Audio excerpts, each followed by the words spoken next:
Akashwani presents Morning News.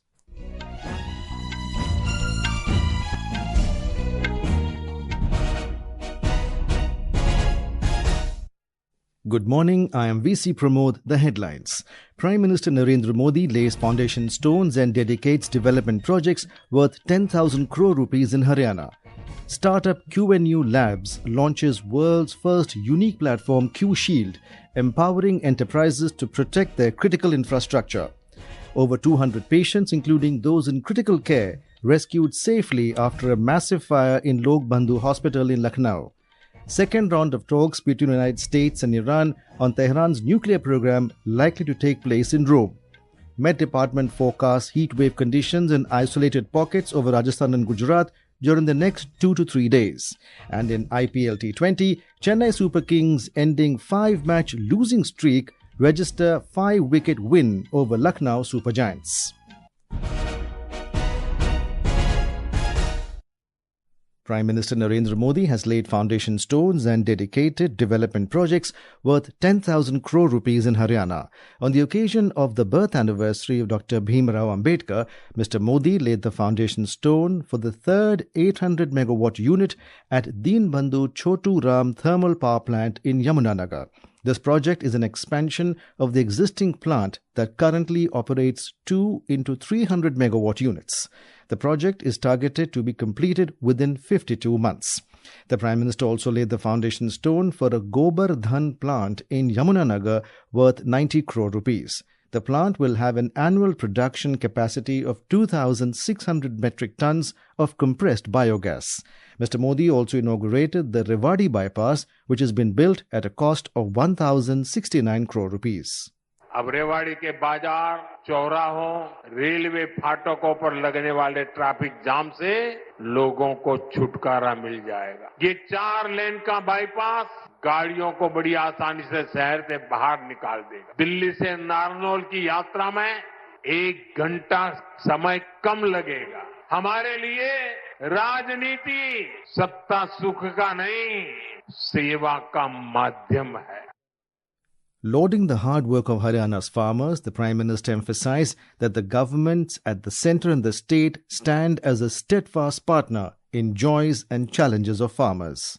Bhajpa की double engine की सरकार किसानों के दुख सुख की सबसे बड़ी साथी। हमारा प्रयास है कि हरियाणा के किसानों का सामर्थ्य बढ़े।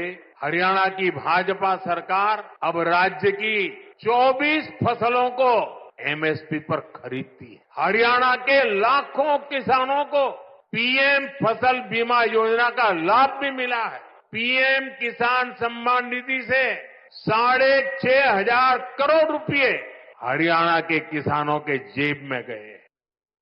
During his visit, he also laid the foundation stone of the new terminal building of the Maharaja Agrasen Airport in Hisar and flagged off the first flight for Ayodhya from the airport.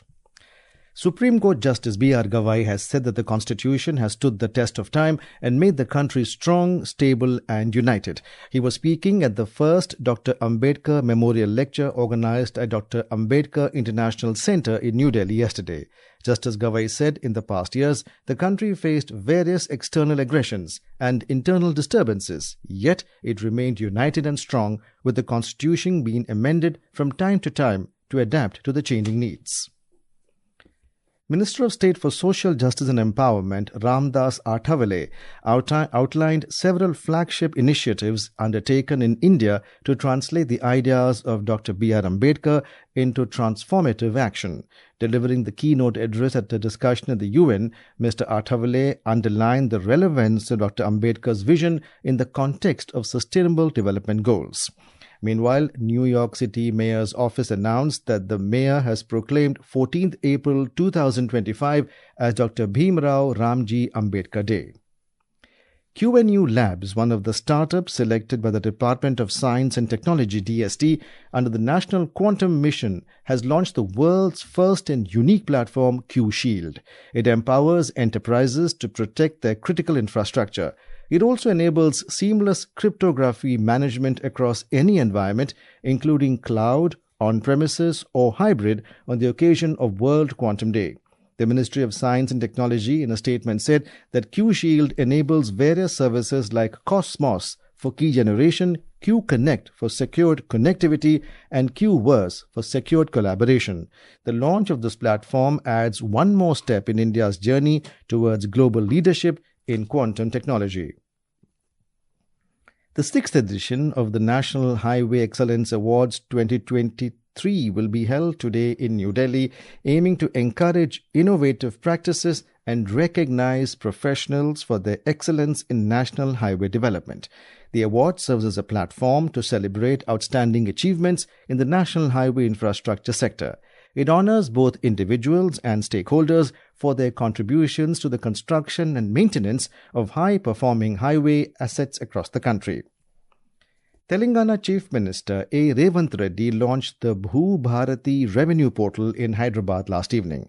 The portal is aimed at strengthening land security and bringing transparency to land records in the state.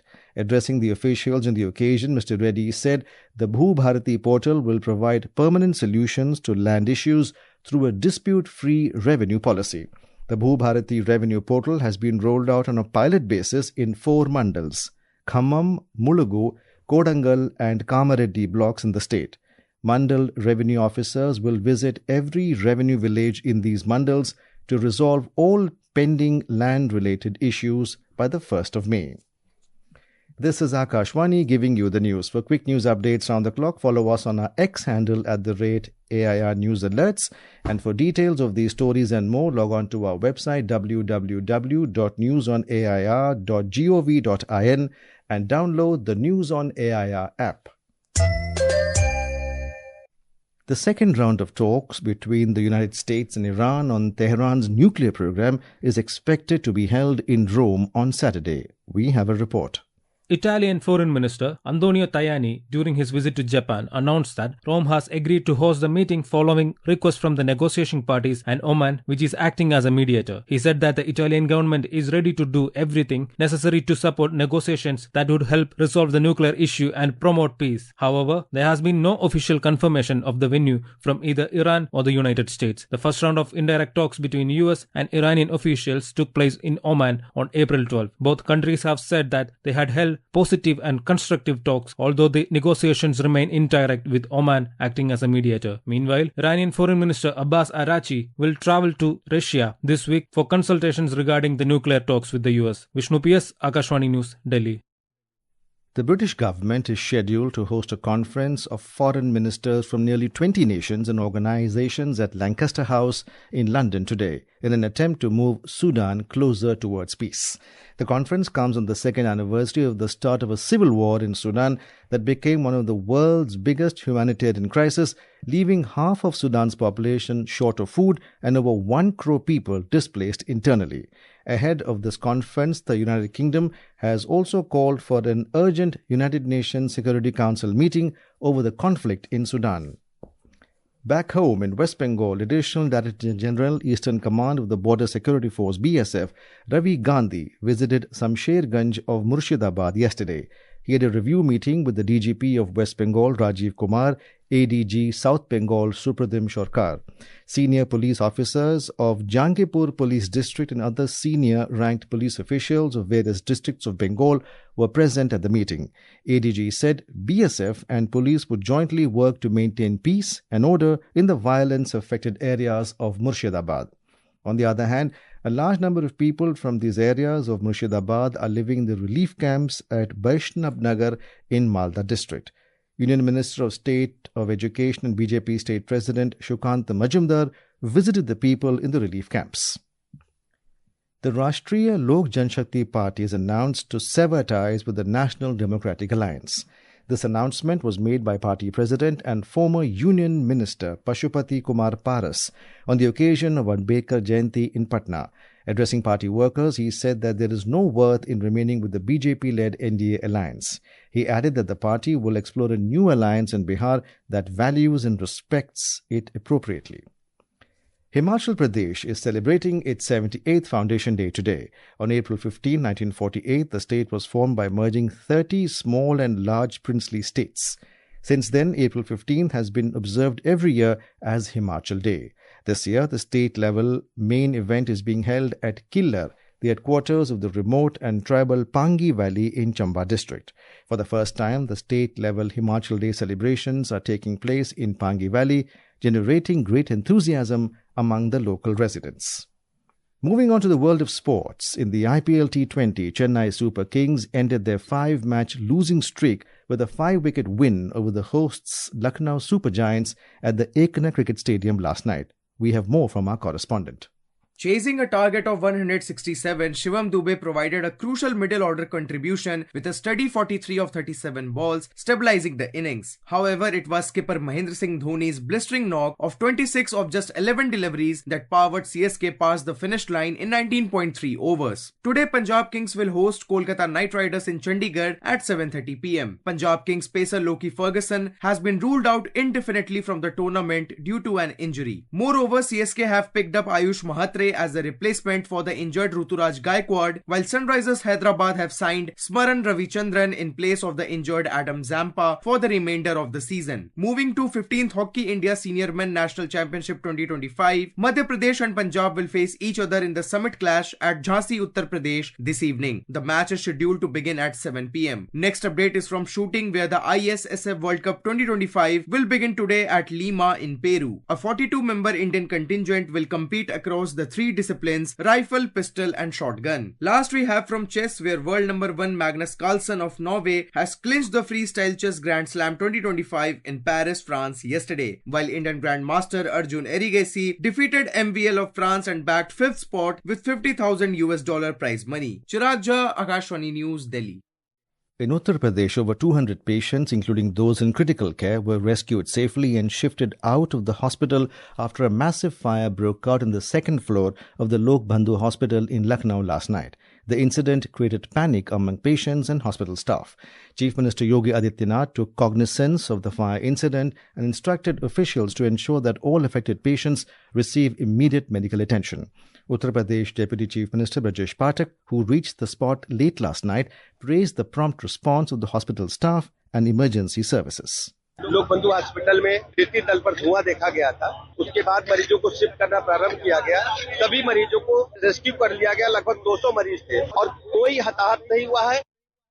The India Meteorological Department has forecast heat wave conditions in isolated pockets over Rajasthan and Gujarat during the next 2 to 3 days. It has predicted the similar conditions over Punjab, Haryana and West Madhya Pradesh during the next 3 days. The weather agency said that Kerala and Maha are expected to witness hot and humid weather conditions today. And now, for a look at today's newspapers, it's over to Anita Anand. Thank you, Pramod. All papers have widely covered the arrest of former fugitive Mehul Choksi in Antwerp, Belgium, wanted for 13k crore PNB fraud. Choksi held in Belgium headlines The Tribune, and the Indian Express headlines Belgium confirmed Mehul Choksi's arrest, request for extradition by India.